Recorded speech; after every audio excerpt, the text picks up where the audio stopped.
ચાલુ વિદ્યાસહાયક ભરતી પ્રક્રિયામાં ઓબીસી વર્ગને બંધારણીય હક મુજબ 27% અનામત બેઠકો ફાળવવાની માંગ સાથે વાવથરા જિલ્લાના ટેટ 1 પાસ ઓબીસી વર્ગના ઉમેદવારોએ જિલ્લા કલેક્ટરને આવેદનપત્ર પાઠવ્યું છે. ઉમેદવારોએ ભરતી પ્રક્રિયામાં યોગ્ય પ્રતિનિધિત્વ અને અગાઉના અન્યાયના નિવારણની માંગ ઉઠાવી છે.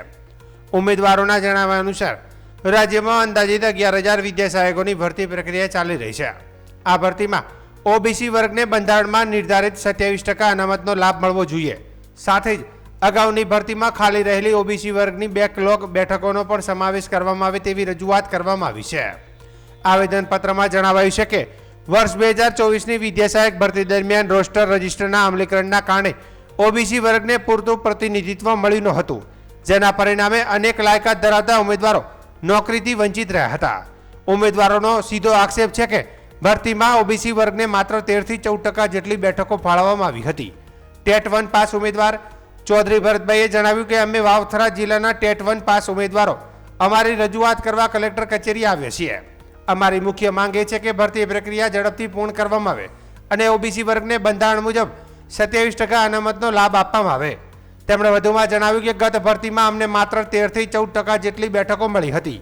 આ વખતે ઓબીસી ઉમેદવારોને યોગ્ય ન્યાય મળે તેવી અપેક્ષા છે.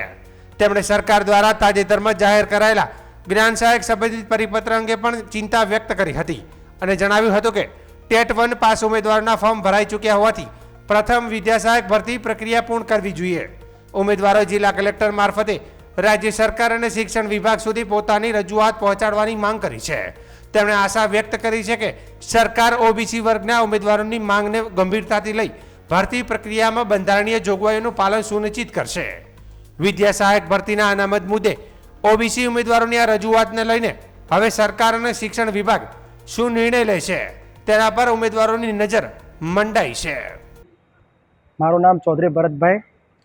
આજરોજ અમે વાવથરા જિલ્લાના ટેટ 1 પાસ ઉમેદવારો અહીંયા વાવથરા જિલ્લાની કલેક્ટર ઓફિસે આવેલા.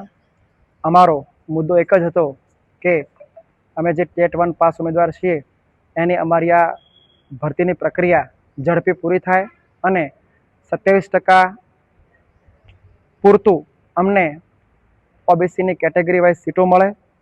ગત ભરતીમાં ઓબીસીની 13થી 14% જેટલી માત્ર સીટો આપવામાં આવી હતી અને આ વખતે અમે બધાએ આવેદન આપીને સરકારને આગળ એવી રજૂઆત કરી છે કે અમને પૂરતી 27% સીટો મળે. અને ત્યારબાદ બીજું આજે ગઈકાલે સરકારે એક એવો પરિપત્ર બહાર કર્યો છે જ્ઞાન સહાયકનો.